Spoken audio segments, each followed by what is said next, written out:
ওয়ালাইকুম।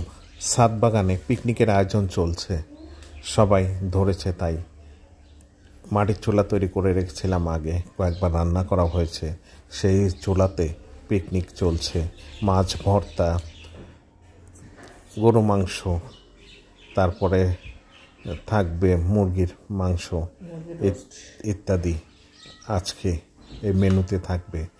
এবং রান্না করার পরে 3 তলা থেকে ছাদে খাওয়ার আয়োজন ব্যবস্থা করা হয়েছে।